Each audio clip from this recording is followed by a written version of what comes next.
لله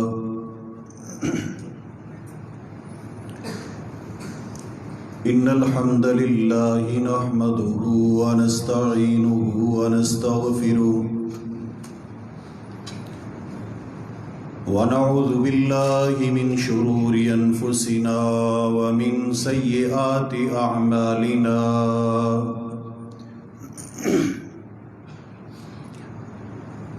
من يهده الله فلا مضل له ومن يضلل فلا هادي له أما بعد فإن خير الحديث كتاب الله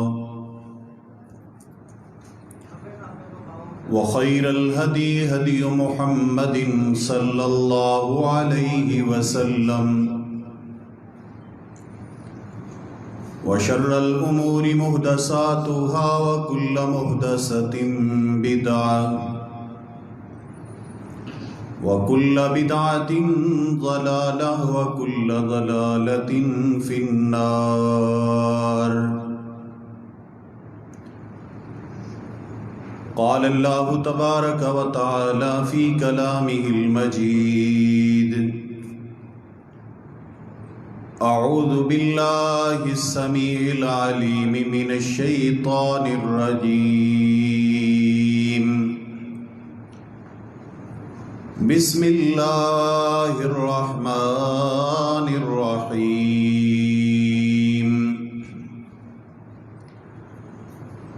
يا أيها الذين آمنوا اتقوا الله حق تقاته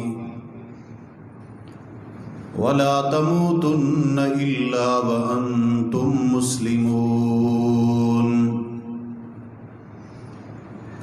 يا أيها الناس اتقوا ربكم الذي خلقكم من نفس واحدة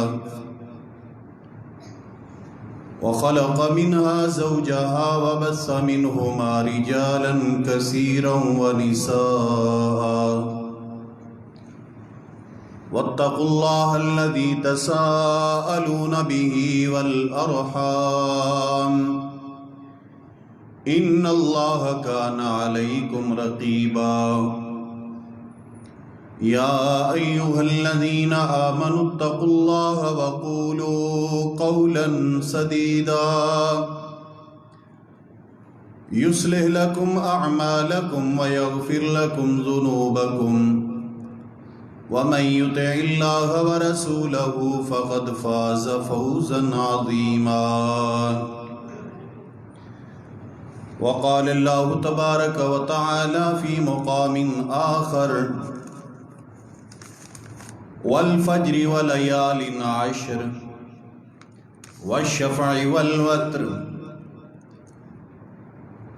اللهم صل على محمد وعلى آل محمد كما صليت على إبراهيم وعلى آل إبراهيم إنك حميد مجيد. اللهم بارك على محمد وعلى آل محمد كما باركت على إبراهيم وعلى آل إبراهيم إنك حميد مجيد. رب اشرح لي صدري ويسر لي أمري واحلل عقدة من لساني يفقهوا قولي. رب زدني علما رب زدني علما اللهم رب زدني علما. انتہائی واجب الاحترام دوستوں، بزرگوں اور بھائیوں،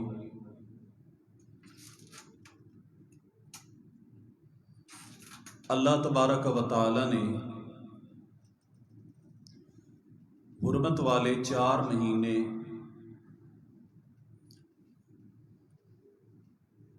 ذوالحجہ، ذوالقعدہ، محرم اور رجب، یہ 4 مہینے اللہ تعالیٰ نے حرمت والے بنائے ہیں. ان میں سے ذوالقعدہ کا مہینہ جاری ہے. اور جس کی آج 28 تاریخ ہے۔ کل کی شام یا پرسوں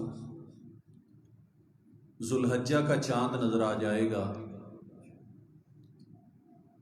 اور پھر اس مہینے میں پوری دنیا کا مسلمان اللہ رب ذوالجلال کے حضور اپنی قربانیاں پیش کر کے اپنے اللہ کا قرب حاصل کرتا ہے، اور اس کے ساتھ ساتھ جن باشندوں کو منظوری مل جائے اللہ تبارک و تعالیٰ کے ہاں، جن کے لیے پروانہ جاری ہو جائے، تو وہ اس مہینے میں ذوالحجہ کے مہینے میں بیت اللہ کا حج مبارک کر کے اپنے گناہوں کو معاف کروانے کا، اپنے گناہوں کو بخشوانے کا یہ عمل بھی وہ سر انجام دیتے ہیں۔ واجب الاحترام ساتھیو، اگر کسی کو اللہ تعالیٰ اپنے گھر بلا لے اور اسے حج بیت اللہ کی سعادت عطا کر دے تو یہ بڑے نصیب کی بات ہے، مقدر کی بات ہے۔ اللہ تعالیٰ کی بارگاہ میں دعا ہے کہ یہ جو حالات ہیں اللہ ان کا خاتمہ فرمائے، اور پھر مسلمان اسی جوش و خروش کے ساتھ اللہ تبارک و تعالیٰ کے پیارے شہر مکہ المکرمہ کا سفر کریں اور حج کی سعادتیں حاصل کریں۔ لیکن جن لوگوں کو اللہ تبارک و تعالی اتنی طاقت عطا نہیں فرماتا کہ جن کے پاس وسائل ہوں کہ وہ بیت اللہ کا حج کر سکیں، تو ان کے لیے آج کا میرا خطبہ ہوگا کہ وہ لوگ بھی اپنے اپنے علاقے میں رہتے ہوئے ان دنوں میں اللہ کی بارگاہ سے بہت کچھ حاصل کر سکتے ہیں، کیونکہ یہ دن یعنی ذوالحجہ کے پہلے 10 دن یہ انتہائی فضیلت والے دن ہیں، انتہائی عظمت والے دن ہیں، اور یہ دن اس قدر عظیم ہے کہ اللہ خالق کائنات نے ایک عاشرے کی قسم یعنی 10 دنوں کی قسم، 10 راتوں کی قسم اپنے کلام مجید میں اٹھائی ہے۔ خالق کائنات ارشاد فرماتے ہیں والفجر ولیال عشر، کہ مجھے فجر کی قسم ہے، ولیال عشر، اور مجھے 10 راتوں کی قسم ہے۔ تو اکثر بیشتر مفسرین کرام نے ان 10 راتوں سے مراد ذوالحجہ کے مہینے یعنی قربانی والے مہینے کے پہلے 10 دن اور 10 راتیں مراد لی ہیں۔ واجب الاحترام ساتھیو، ایک سوال میں پہلے ہی حل کرتا جاؤں کہ اس عشرے کی فضیلت میں میں کچھ روایات احادیث آپ کے سامنے رکھوں گا۔ شاید بعض ساتھی یہ سمجھیں کہ رمضان المبارک کے دنوں سے بھی یہ دن زیادہ افضل ہیں، تو اس کے متعلق محدثین کرام نے یہ ارشاد فرما دیا ہے کہ بطور مہینہ رمضان المبارک کا مہینہ افضل ہے۔ کوئی مہینہ ایسا نہیں جو رمضان المبارک کا مقابلہ کر سکے، لیکن اگر 10 دنوں کی بات کی جائے تو وہ ذوالحجہ کے یہ 10 دن افضل ہیں، یعنی جزوی 10 دنوں کی فضیلت ذوالحجہ کے 10 دن افضل، اور پورا مہینہ دیکھا جائے تو وہ رمضان المبارک کا افضل ہے۔ یہ دن اتنے عظیم ہیں اور اتنی عظمت والے، اتنی شان والے ہیں کہ نبی کریم صلی اللہ علیہ وآلہ وسلم ارشاد فرماتے ہیں ما من ایام العمل الصالح احب الی اللہ فیہن من ہذہ الایام یعنی العشر۔ نبی پاک ارشاد فرماتے ہیں کہ میرے صحابہ کرام، اللہ تبارک و تعالی نے جتنے بھی دن پیدا فرمائے ہیں، تخلیق کیے ہیں، ان دنوں میں کوئی دن ایسا نہیں ہے کہ جس میں کرنے والا کام، کیا جانے والا نیکی کا کام اللہ کو اتنا محبوب ہو، اتنا پیارا ہو، جتنا پیارا وہ عمل ہے جو ان 10 دنوں کے اندر کیا جائے۔ یہ 10 دن نبی پاک صلی اللہ علیہ وسلم کے صحابہ فرمانے لگے، وَلَلْ جِهَادُ فِي سَبِيلِ اللَّهِ، اللہ کے حبیب جہاد بھی نہیں، کیونکہ یہ ایک ایسا عمل تھا کہ جب کوئی شخص جہاد والا عمل اللہ کی راہ میں کرتا ہے، اپنی گردن کو اللہ کی راہ میں کٹوا دیتا ہے، تو اس کے خون کا قطرہ زمین پہ بعد میں گرتا ہے، اللہ خالق کائنات اس کے گناہوں کو پہلے معاف کر دیتا ہے۔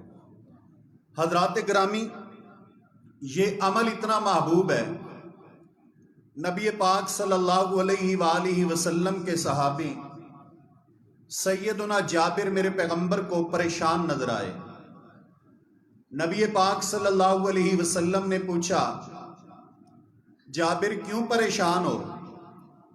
فرمایا، امام کائنات پریشان کیوں نہ ہوں، میری بہت ساری بہنیں ہیں، تقریباً 6 سے زائد بہنیں تھیں سیدنا جابر کی، اکیلا بھائی ہوں، اور وہ بھی عمر تھوڑی ہے، اور میرے ابا جان غزوہ کے اندر شہید ہو گئے ہیں، تو امام کائنات صلی اللہ علیہ وسلم آپ کا جابر پریشان کیوں نہ ہو؟ میرے محبوب صلی اللہ علیہ وسلم نے اپنے جابر کی پریشانی کو دور کرنے کے لیے، جابر کے غموں کا مداوع کرنے کے لیے ارشاد فرمایا، اے جابر، کیا تمہیں علم ہے کہ جب تیرے ابو گردن کٹا کے اللہ کے پاس پہنچے، ما قالا لی ابی کا ربو کا، تو تیرے باپ کو اے جابر رب ذوالجلال نے کیا کہا تمہیں پتہ ہے؟ فرمایا، اللہ کے پیغمبر، یہ تو ہمیں علم نہیں، یہ تو پتہ نہیں کہ اللہ تعالیٰ نے انہیں کیا کہا۔ فرمایا، اے جابر، خالق کائنات نے ان شہیدوں کو اپنے پاس بلایا اور فرمایا، تمنے، اے گردن کٹا کے آنے والے، کوئی آرزو، کوئی تمنا کر، کسی خواہش کا اظہار کر، رب ذوالجلال تیری خواہش کو پورا کرے۔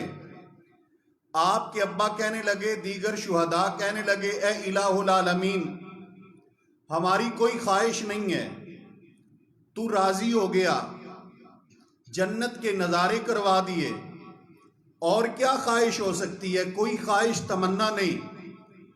اللہ پھر فرماتے ہیں، خواہش تمنا، کوئی آرزو، کوئی ڈیمانڈ، کوئی مطالبہ کرو۔ شہداء کا پھر یہی جواب ہے۔ جب شہداء نے یہ دیکھا کہ اللہ تعالیٰ ہماری کوئی نہ کوئی ڈیمانڈ ضرور سنے گا اور پوری کرے گا، تو پھر کہنے لگے، الہ العالمین، اور کوئی آرزو، کوئی تمنا، کوئی تڑپ، کوئی ڈیمانڈ، کوئی درخواست، کوئی خواہش نہیں ہے، ایک خواہش ہے بس۔ جی اے خالق کائنات، ہمارا دل چاہتا ہے کہ ہمیں دنیا میں بھیج دے، ہم پھر گھر سے نکلیں، تلوار اٹھائیں، میدان جہاد میں آئیں، اور تیرے دین کو بلند کرنے کی خاطر پھر اپنی گردن کو کٹوا کے آ جائیں۔ اے خالق کائنات، دنیا بڑی دیکھی، زندگی بڑی گزاری، لیکن دنیا کے اندر کوئی لذت ایسی ہے ہی نہیں جو تیری راہ میں شہادت کا مقابلہ کر سکے۔ جو مزہ تیری راہ میں گردن کٹانے کا ہے، کٹوانے کا ہے، خالق کائنات اور کسی دنیا کی لذت کے اندر وہ مزہ نہیں ہے۔ ہماری یہ ڈیمانڈ ہے۔ میرے پروردگار عالم نے فرمایا، اے میرے شہداء کی جماعت، یہ ڈیمانڈ تو پوری نہیں ہوگی، کیونکہ تمہارے رب کا فیصلہ ہے، جو دنیا سے ایک بار آ جائے وہ واپس جاتا نہیں جاتا۔ ویکھ لیا جی، تس جمعرات نو بلانا بھی ہوندا ہے، ہاں جی ایکو باری فیصلہ کر لو کہ وہ واپس آتا ہے کہ نہیں آتا۔ کبھی آج جمعہ ہے، اگلی جمعرات پھر تمہیں کہنا پوے جی آج آئے ہوئے ہیں، آج آئے ہوئے ہیں۔ خالق کائنات نے فرمایا کہ یہ نہیں ہو سکتا کہ جو دنیا سے آ جائے پھر وہ واپس جایا نہیں کرتا۔ اور کوئی تمنا، فرمایا اور کوئی تمنا نہیں ہے۔ اللہ تبارک و تعالیٰ نے فرمایا کوئی آرزو، فرمایا پھر ایک آرزو ہے کہ یہاں پر ہمیں جو اعزاز ملا ہے، جو عزت ملی ہے، جو پروٹوکول ملا ہے، اے خالق کائنات ہمارے گھر والوں کو، پچھلوں کو وہ خبر دے دیں کہ ہم تیرے ہاں کتنے راضی ہیں۔ اللہ تبارک و تعالیٰ نے فرمایا ٹھیک ہے، وہ خبر تمہاری پہنچ جائے گی۔ خالق کائنات نے جبریل امین کو وحی دی، جبریل لے کر محمد مصطفیٰ کے پاس صلی اللہ علیہ وآلہ وسلم، اور اللہ تبارک و تعالیٰ کا کلام میرے پیغمبر کی زبان سے جاری ہو گیا۔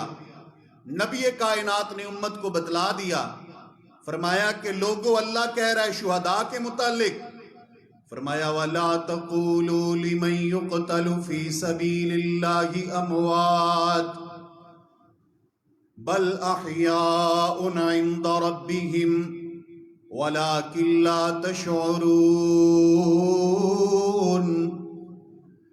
اے کائنات کے لوگو، اللہ خالق کائنات کی راہ میں جو لوگ شہید ہو گئے انہیں مردہ نہ سمجھو، انہیں مردہ نہ کہو، بل احیاء عند ربہم، بلکہ وہ لوگ اللہ تبارک و تعالیٰ کے ہاں زندہ ہیں، لیکن تم ان کی زندگی کا شعور نہیں رکھتے۔ ایک مقام پہ اللہ تبارک و تعالیٰ نے فرمایا یرزقون، اللہ خالق کے کائنات کے ہاں انہیں رزق بھی دیا جاتا ہے، رزق پیش کیا جاتا ہے، رزق عطا کیا جاتا ہے۔ پروردگار عالم کے ہاں نبی پاک صلی اللہ علیہ وآلہ وسلم فرماتے ہیں کہ اللہ تبارک و تعالیٰ کی جنت کے اندر مالک کائنات نے بڑے خوبصورت قسم کے پنجرے لٹکائے ہوئے جنت کے اندر، اور اس جنت کے اندر اللہ تبارک و تعالیٰ کے وہ بندے جو شہداء ہیں، خالق کائنات ان کی روحوں کو ایسے پرندوں کے اندر ڈال دیتے ہیں جن کو میرا رب اڑنے کی صلاحیت عطا کرتا ہے۔ جنت کے اندر جہاں جائیں، جیسا چاہیں رزق کھائیں، پھر واپس آ جائیں۔ یہ عزت عطا کی مالک کائنات نے شہداء کو۔ حضرات گرامی، اسی بنا پر میرے پیغمبر کا صحابی ارشاد فرماتا ہے، اللہ کے نبی صلی اللہ علیہ وسلم میں یہ سوال کرتا ہوں، ایک بندہ جو میدان جہاد میں جہاد کرتا ہے، اے نبی پاک صلی اللہ علیہ وسلم، کیا اس بندے کا عمل بھی 10 دنوں میں عمل کرنے والے بندے کے برابر نہیں ہو سکتا؟ توجہ ہے، ایک وہ بندہ جو 10 دن ذوالحجہ کے 10 دن ان کے اندر نیکی کرتا ہے، ذکر کرتا ہے، عبادت کرتا ہے، اور دوسرا وہ جو میدان جہاد میں جہاد کرتا ہے، اس کی کتنی فضیلت ہے مجاہد کی آپ کے سامنے میں نے عرض کی ہے۔ اللہ کے نبی یہ مجاہد سے بھی افضل ہو جاتا ہے، مجاہد کے جہاد سے بھی افضل۔ میرے پیارے پیغمبر صلی اللہ علیہ وآلہ وسلم ارشاد فرماتے ہیں وَلَلْجِہَادُ فِي سَبِيلِ اللَّهِ، فرمایا کہ اللہ کی راہ میں کیا جانے والا جہاد ان 10 دنوں کے عمل کی برابری وہ بھی نہیں کر سکتا، لیکن ایک مجاہد ہے، ایک مجاہد جس کا جہاد اور جس کا عمل وہ بڑھ جاتا ہے، وہ افضل ہو جاتا ہے، وہ کون سا؟ نبی پاک صلی اللہ علیہ وسلم نے فرمایا اِلَّا رَجُلٌ خَرَجَ بِنَفْسِهِ وَمَالِهِ ثُمَّ لَمْ يَرْجِعْ مِنْ ذَاكَ بِشَيْءٍ، ایک ایسا بندہ جو اپنا مال لے کر، اپنی جان کو لے کر میدان جہاد میں نکل گیا، امام کائنات پھر فرماتے ہیں کہ پھر نہ اس کا مال واپس آیا نہ جان واپس آئی، شہید ہو گیا، میدان جہاد میں شہید ہو گیا۔ اس شہید کا اجر ثواب یہ بہت زیادہ ہے، اور 10 دنوں میں نیکی کرنے والا بندہ اس شہید کے درجے کو نہیں پا سکتا۔ اس کے علاوہ باقی جو بھی نیکیاں ہیں ان سے افضل ہو جاتی ہے وہ نیکی جو 10 دنوں میں کی جائے۔ اس لیے امام کائنات صلی اللہ علیہ وسلم نے ایک اور مقام پہ ارشاد فرمایا، ان دنوں کو پوری دنیا کے دنوں سے افضل قرار دیا۔ فرمایا افضل ایام الدنیا ایام العشر۔ نبی پاک صلی اللہ علیہ وسلم نے فرمایا کہ دنیا کے اندر مالک کائنات نے جتنے دن پیدا کیے ان تمام دنوں سے افضل ذوالحجہ کے 10 دن ہیں۔ پھر امام کائنات صلی اللہ علیہ وآلہ وسلم نے فرمایا ان کی مثل ان 10 دنوں میں نیکی کی گئی اس نیکی کی برابری کوئی نیکی نہیں کر سکتی۔ ہاں ایک شخص میدان جہاد میں چلا گیا، راہ جہاد میں شہید ہو گیا، اس کا درجہ ان 10 دنوں والے عمل سے بڑھ جائے گا۔ اس کا مطلب ہے کہ 10 دنوں میں کیا گیا عمل اللہ کو کتنا محبوب ہے، کتنا پیارا ہے کہ اس عمل کی برابری کوئی عمل کر ہی نہیں سکتا سوائے اس مجاہد کے جس کی گردن میدان جہاد میں کٹ گئی۔ حضرات گرامی، امام ابن حجر رحمہ اللہ تعالی جب ان احادیث کو دیکھتے ہیں فرماتے ہیں کہ عام طور پر یہ بات سمجھ نہیں آتی کہ ان 10 دنوں کو اللہ تعالیٰ اتنا افضل کیوں قرار دے رہے ہیں کہ ان 10 دنوں میں کی گئی نیکی تمام دنوں سے افضل ہے۔ ان 10 دنوں کو دنیا کے تمام دنوں سے افضل کہا گیا ہے۔ ان 10 دنوں کے ثواب کا کوئی ثواب مقابلہ نہیں کر سکتا۔ آخر وجہ اور سبب کیا ہے؟ فرماتے ہیں جب میں نے غور کیا تو مجھے یہ سمجھ آئی کہ ان 10 دنوں کے اندر امہات العبادات یعنی تمام بڑی بڑی عبادتیں اگر دیکھا جائے تو وہ ان 10 دنوں کے اندر جمع ہو جاتی ہیں۔ تمام بڑی بڑی عبادتیں ان 10 دنوں میں جمع ہو جاتی ہیں۔ ذکر ان 10 دنوں میں، نماز عید نماز والی عبادت ان 10 دنوں میں، اسی طرح قربانی والی عبادت ان 10 دنوں میں، حج والی عبادت ان 10 دنوں میں، اور روزے والی عبادت بھی 9 ذوالحجہ یوم عرفہ کا روزہ وہ بھی ان دنوں میں۔ اس لیے فرماتے ہیں کہ ہمیں سمجھ آتی ہے کہ ان دنوں کو تمام دنوں سے افضل قرار دیا گیا کیونکہ تمام بڑی عبادتیں اللہ تبارک و تعالیٰ نے ان دنوں میں رکھی ہیں۔ سب سے پہلے ذکر کو دیکھیں اور اس کا تعلق عشرہ ذوالحجہ کے ساتھ دیکھیں۔ نبی پاک صلی اللہ علیہ وآلہ وسلم نے فرمایا اے میرے صحابہ کرام سنو ان 10 دنوں کی فضیلت۔ ما من ایام اعظم عند اللہ ولا احب الیہ من العمل فیہن، کہ اللہ تبارک و تعالیٰ کے ہاں کوئی عمل اتنا عظیم نہیں، کوئی عمل اتنا محبوب نہیں جتنا محبوب اور عظیم وہ عمل ہے جو ان 10 دنوں میں کیا جائے۔ پھر امام کائنات فرماتے ہیں تم نے کیا کرنا ہے؟ فرمایا تم نے کرنا یہ ہے فَأَكْثِرُوا فِيهِنَّ مِنَ التَّهْلِيلِ وَالتَّكْبِيرِ وَالتَّحْمِيدِ، ان دنوں میں کثرت کے ساتھ لا الہ الا اللہ، الحمدللہ، اللہ اکبر، لا الہ الا اللہ، الحمدللہ، اللہ اکبر کثرت کے ساتھ ان دنوں میں پڑھا کرو۔ لوگوں یاد رکھیے اللہ کا ذکر اور اللہ کا ذکر اتنا عظیم ہے، خالق کائنات کا قرآن کہتے ہیں فرمایا فَاذْكُرُونِي أَذْكُرْكُمْ وَاشْكُرُوا لِي وَلَا تَكْفُرُونَ، اے میرے بندو تم میرا ذکر کرو، میرے تذکرے بلند کرو، میں تمہارے تذکرے بلند کروں گا، تمہارا ذکر کروں گا۔ اے میرے بندو میرا شکر کرو، میری ناشکری نہ کرو۔ او کائنات کے لوگوں غور کیجئے، اللہ کا ذکر اتنا عظیم ہے۔ جب تم اللہ کا ذکر کرو گے اللہ تمہارا ذکر کرے گا، جب تم اللہ کے تذکرے کرو گے اللہ تمہارے تذکرے کرے گا۔ لیکن ایک فرق ہوگا، تم رب کے تذکرے زمین پہ بلند کرو گے، اللہ تمہارے تذکرے عرش برین پہ بلند کر دے گا۔ یہ اللہ کا ذکر ہے۔ اور کہیں میرے مالک نے فرمایا الذین آمنوا وتطمئن قلوبهم الا بذکر اللہ تطمئن القلوب،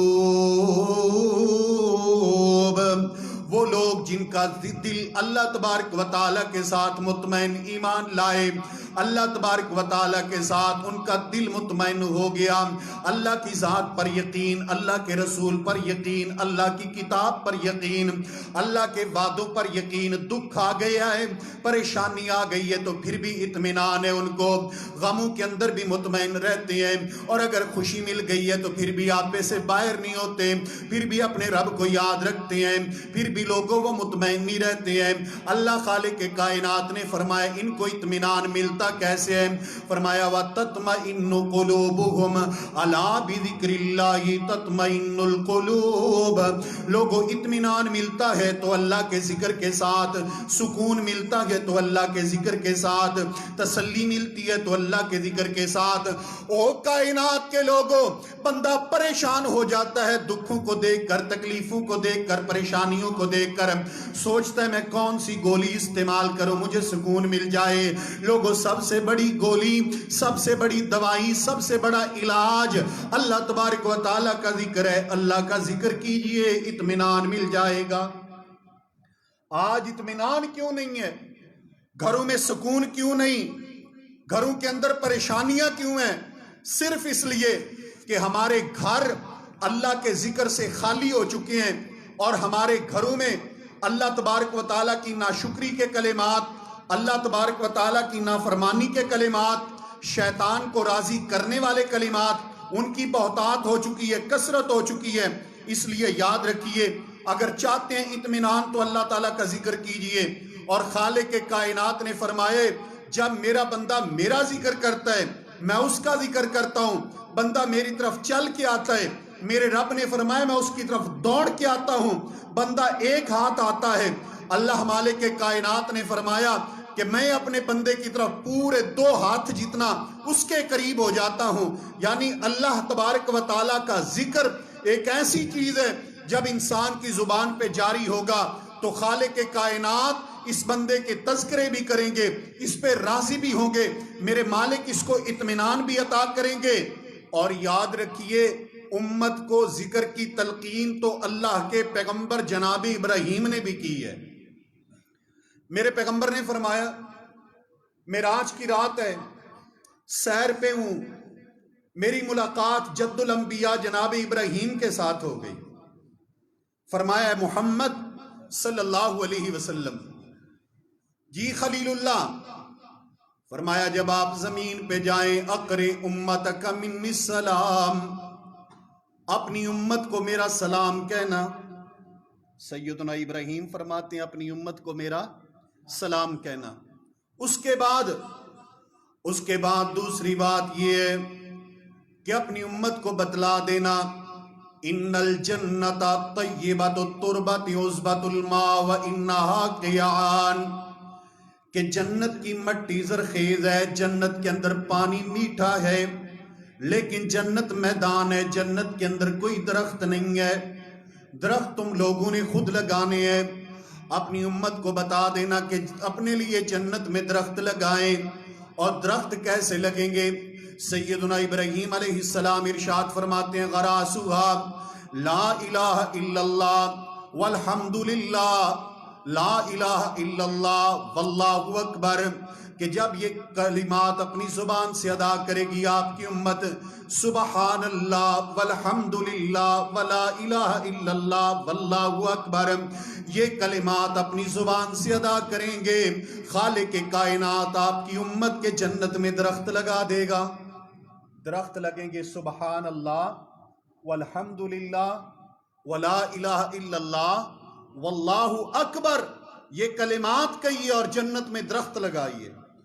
پھر امام کائنات صلی اللہ علیہ وآلہ وسلم اس کی مزید تلقین یوں فرماتے ہیں، میرے حبیب نے اپنے صحابی سیدنا ابو ہریرہ کو دیکھا، حضرت ابو ہریرہ رضی اللہ تعالیٰ شجر کاری کر رہے ہیں، درخت لگا رہے ہیں۔ آپ نے اپنے شاگرد کو دیکھا، آپ نے موقع بڑا قیمتی جانا کہ یہاں میں کوئی اپنے شاگرد کو قیمتی تحفہ دیتا جاؤں۔ میرے نبی نے پوچھا ابو ہریرہ کیا کر رہے ہو؟ فرمایا اللہ کے حبیب درخت لگا رہا ہوں، شجر کاری کر رہا ہوں۔ میرے پیغمبر فرماتے ہیں الا ادلک علی غراس من خیر ھذا، اے ابو ہریرہ تمہیں اس سے بہترین شجر کاری نہ بتاؤں؟ جی اللہ کے پیغمبر صلی اللہ علیہ وسلم ضرور بتلائیے۔ میرے پیغمبر نے بھی یہی کلمات فرمایا سبحان اللہ والحمد للہ ولا الہ الا اللہ واللہ اکبر۔ اے ابو ہریرہ یہ کلمات پڑھا کرو، یہ دنیا کے اندر درخت لگانے سے زیادہ افضل ہے، کیونکہ تم اپنے ہاتھوں کے ساتھ جو درخت لگاؤ گے وہ زمین میں لگے گا، اللہ کا ذکر کر کے جو درخت لگاؤ گے وہ جنت برین میں لگے گا۔ جنت میں درخت لگ گیا ہے۔ سبحان اللہ والحمد للہ ولا الہ الا اللہ واللہ اکبر۔ حضرات گرامی، ان 10 دنوں کے اندر اللہ کا ذکر کثرت کے ساتھ، تو ذکر والی عبادت بھی ان 10 دنوں میں موجود ہے۔ سیدنا عبداللہ ابن عمر رضی اللہ تعالیٰ عنہما اور سیدنا ابو ہریرہ رضی اللہ تعالیٰ عنہ، ان کی عادت مبارکہ تھی کہ جو ہی ذوالحجہ کا چاند نظر آتا یہ اپنے گھروں سے نکلتے اور بازار کی طرف جاتے، اور بازار میں جاتے ہوئے وہ تکبیرات جو کہ تکبیرات عید ہیں کثرت کے ساتھ کہتے اللہ اکبر لا الہ الا اللہ واللہ اکبر وللہ الحمد۔ یہ تکبیرات کہتے، کیوں کہتے؟ تاکہ جو لوگ اپنے کاروبار میں، اپنی تجارت میں، اپنے معاملات میں مشغول ہیں، اللہ کا ذکر اگر بھول چکے ہیں تو ہماری زبان سے سن کے ان کو یاد آ جائے کہ ان 10 دنوں میں اللہ کا ذکر کرنا ہے، کثرت کے ساتھ کرنا ہے۔ جو ہی چاند نظر آئے یہ تکبیرات سیدنا عبداللہ بن عمر اور سیدنا ابو ہریرہ رضی اللہ تعالیٰ یہ کثرت کے ساتھ کہا کرتے تھے۔ یہ کلمات کہہ لیں، یعنی اللہ اکبر لا الہ الا اللہ واللہ اکبر وللہ الحمد۔ یہ دارقطنی کے اندر الفاظ موجود ہیں تکبیرات کے۔ اسی طرح دوسرے الفاظ اللہ اکبر کبیرہ، اللہ اکبر کبیرہ۔ 10 دنوں کے اندر یہ کلمات کثرت کے ساتھ پڑھیں، کہیں۔ نبی پاک کے صحابہ کا طرز عمل ہے، اور ان 10 دنوں میں ذکر اللہ کو بڑا محبوب ہے، یہ کثرت کے ساتھ کریں۔ پھر قرآن اللہ کا ذکر ہے، تلاوت قرآن کثرت کے ساتھ کریں۔ اسی طرح واجب الاحترام ساتھیوں، میں نے جیسے عرض کیا کہ بنیادی عبادات، بڑی بڑی عبادات اللہ نے ان 10 دنوں میں رکھ دی ہیں۔ ان عبادات میں سے دوسری عبادت روزہ ہے۔ روزہ وہ بھی ان 10 دنوں کے اندر موجود ہے۔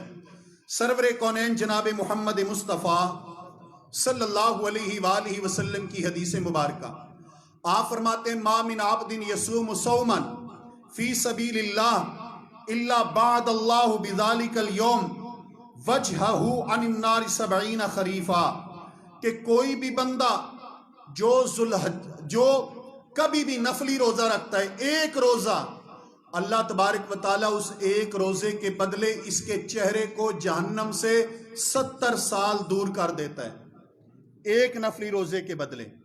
پھر ذوالحجہ کا جو عشرہ ہے، یعنی قربانی والا دن چھوڑ کر پہلے جو 9 دن ہیں، 9 دن آپ روزہ رکھ سکتے ہیں۔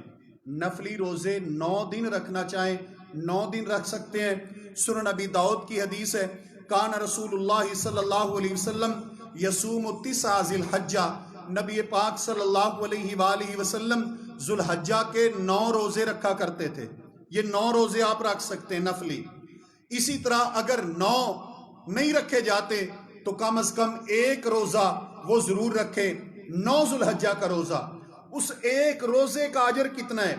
سرور کونین صلی اللہ علیہ وآلہ وسلم ارشاد فرماتے ہیں کہ صوم یوم عرفہ احتسب علی اللہ ان یکفر السنۃ الماضیۃ والآتیہ، جو بندہ ایک یوم عرفہ 9 ذوالحجہ کا روزہ رکھتا ہے۔ یہاں پر کچھ ساتھی وہ یہ کہتے ہیں کہ یوم عرفہ کا جب روزہ ہے تو اس دن روزہ رکھنا ہے جس دن حاجی عرفہ میں ہو، تو وہ ہمارے یہاں 8 بنے یا 7 بنے یا 9 بنے، لیکن یہ بات درست نہیں ہے۔ درست اس بنا پر نہیں ہے کہ جب حاجی عرفے میں ہے، یوم عرفہ جب حاجی عرفے میں ہے، اگر اس دن کا روزہ رکھنا ہے کہ جب حاجی عرفات میں ہو تو ٹھیک ہے، میرا اور آپ کا تو 2 گھنٹے کا فرق ہے۔ جن علاقوں میں رات ہوگی، حاجی دن کو عرفہ کے اندر ہو اور ان علاقوں میں رات ہو، تو وہ روزہ کب رکھیں گے؟ وہ یا پہلے رکھیں گے یا بعد میں رکھیں گے، تو وہ عرفہ کی برابری کر ہی نہیں سکتے۔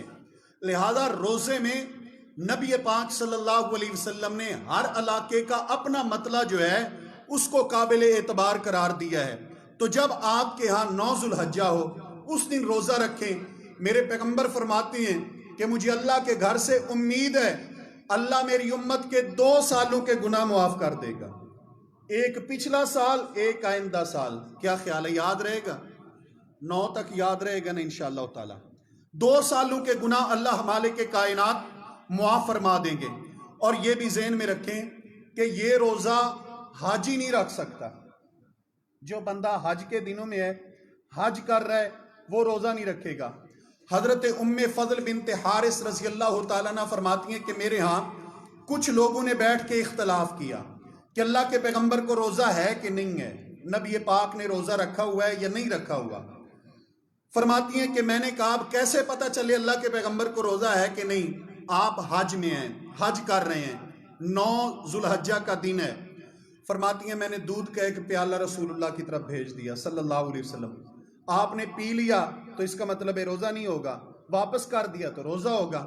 اللہ کے پیغمبر صلی اللہ علیہ وسلم کے پاس دودھ کا پیالہ گیا، اللہ کے نبی نے پی لیا، مجھے پتہ چل گیا کہ رسول پاک کا روزہ نہیں ہے آج. تو جو حاجی ہے اس نے روزہ جو ہے نا نہیں رکھنا یہ 9 ذوالحجہ کا. اس کے بعد میرے واجب الاحترام ساتھیوں، انتہائی ضروری بات، انتہائی اہم بات وہ یہ ہے کہ کل شام کو، میں پھر دوبارہ رپیٹ کر دوں، میں نے آغاز میں یہ بات کی تھی، کل شام کو ممکن ہے ذوالحجہ کا چاند نظر آ جائے، نہیں تو پرسوں شام کو نظر آ جائے گا. جب ذوالحجہ کا چاند نظر آ جائے، جو لوگ قربانی کرنا چاہتے ہیں وہ اپنی حجامت نہیں کروا سکتے. رسول پاک صلی اللہ علیہ وسلم نے فرمایا، حضرت ام سلمہ کی حدیث رضی اللہ تعالیٰ عنہ، من رآ ہلال ذی الحجہ واراد ان یضحی فلا یأخذن من شعرہ واظفارہ شیئا. جو بندہ قربانی کرنا چاہتا ہے اور ذوالحجہ کا چاند دیکھ لے تو وہ اپنے ناخن اور اپنے بال اور ایک روایت میں اپنا چمڑا نہ کٹوائے. بال، ناخن، چمڑا نہیں کٹوا سکتا. اس لیے آپ کے پاس کل شام تک کا ٹائم موجود ہے. جس نے حجامت کروانی ہو وہ کروا لے، اور داڑھی کو ایسا رگڑوائیں، نائی کو کہہ دینا بھی 10 دن نہ لوے، کوئی ایسا کیمیکل لگوا لینا تاکہ آپ کو 10 دن پریشانی نہ ہو کہ یہ 10 دن کیسے گزریں گے، کیونکہ بڑی بڑی ہو جائے گی، وہ نہ ہو آپ کو پولیس والے پکڑ کے لے جائیں بھی تیری داڑھی کیوں ودی ہوئی ہے. پابندی ہے نا پاکستان میں، تو اس لیے یہ رات قانون بنا ہے، پتہ ہے تو انہوں بھی داڑھی نہیں رکھ سکتے. اللہ کے بندو، رسول پاک صلی اللہ علیہ وسلم کی سنت ہے، جس پیغمبر کو کہتے ہیں نا غلامی رسول میں موت بھی قبول ہے، موت قبول کیے پھرتے ہیں، اس پیغمبر کی غلامی میں داڑھی قبول کیوں نہیں ہے؟ یہ مکار لوگ ہیں بھی جو رسول کی غلامی میں داڑھی قبول نہیں کرتا وہ موت کیسے قبول کر لے گا؟ اللہ تعالیٰ توفیق عطا فرمائے. جیسے یہ 10 دن آپ برداشت کریں گے ایسے ہی پوری زندگی کے لیے برداشت کر لیں. کیا ہوتا ہے؟ کچھ نہیں ہوگا انشاءاللہ. اگر رسول اللہ کی اس سنت کو مان کر اب 10 دن آپ چھوڑیں گے کیوں؟ میری بات سن کے، اخبار کو ٹی وی چینل کس کی بات مان کے ہم نے داڑھی کو چھوڑنا ہے 10 دن؟ بولو تو صحیح. رسول اللہ کی بات مان کے ہی چھوڑنا ہے نا، کہ رسول اللہ نے فرمائے ان دنوں میں داڑھی نہیں کٹوانی. اچھا مجھے یہ بتائیں بھی اس کے بعد جو کٹوائیں گے پھر رسول اللہ کا فرمان نہیں ہوگا، پھر اللہ کے پیغمبر کا آرڈر نہیں ہوگا، تو پھر بھی اللہ کے نبی کا آرڈر اور فرمان ہوگا، حجامت نہیں کروانی. اور بنیادی عبادتیں اس 10 دنوں میں جمع ہیں، ان میں حج والی عبادت بھی ان دنوں میں جمع ہے. اور آخری بات میں عرض کروں اور بات آج کا خطبہ ختم کروں. اگر آپ غور کریں نا پورے دین کے اوپر، آپ کو ایک بات سمجھ آئے گی. ناخن ترشوانا، مونچھیں کٹوانا یہ فطرت میں سے ہے، لیکن پیغمبر نے کہا ان 10 دنوں میں نہیں کٹوانی. مسجد حرام کے اندر ایک نماز پڑھو 1,00,000 نماز کا ثواب ہے، لیکن جب حاجی آیا ہے فرمایا کہ تو نے مسجد حرام میں نہیں پڑھنی، مزدلفہ میں پڑھ، عرفہ میں پڑھ. کیا خیال ہے؟ اسی طرح روزہ رکھنا اللہ تبارک و تعالی جہنم سے 70 سال دور کر دیتا ہے، لیکن حاجی کو کہا تو نے روزہ نہیں رکھنا. اسی طرح نبی پاک صلی اللہ علیہ وسلم کا دین کہتا ہے نماز کو اپنے وقت پہ پڑھو، لیکن حاجی کو کہا کہ تو نے 2 کٹھی کر کے پڑھنی ہے. مزدلفہ میں، عرفات میں دو دو اکٹھی کر کے پڑھنی ہے، اپنے ٹائم پہ یہاں نماز نہیں پڑھنی۔ حضرات گرامی، اس سے معلوم یہ ہوتا ہے کہ دین کس چیز کا نام ہے؟ دین صرف اس چیز کا نام ہے جو محمد مصطفیٰ کہتے ہیں۔ میرے پیغمبر کی اتباع کا نام ہے، پیغمبر کی پیروی کا نام ہے۔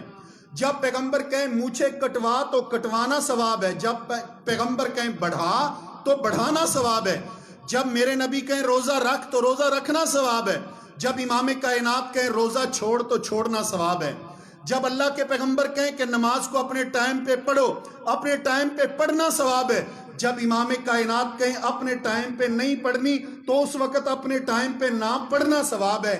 اس لیے شریعت کی روح ہے محمد مصطفیٰ کی اتباع اور اطاعت۔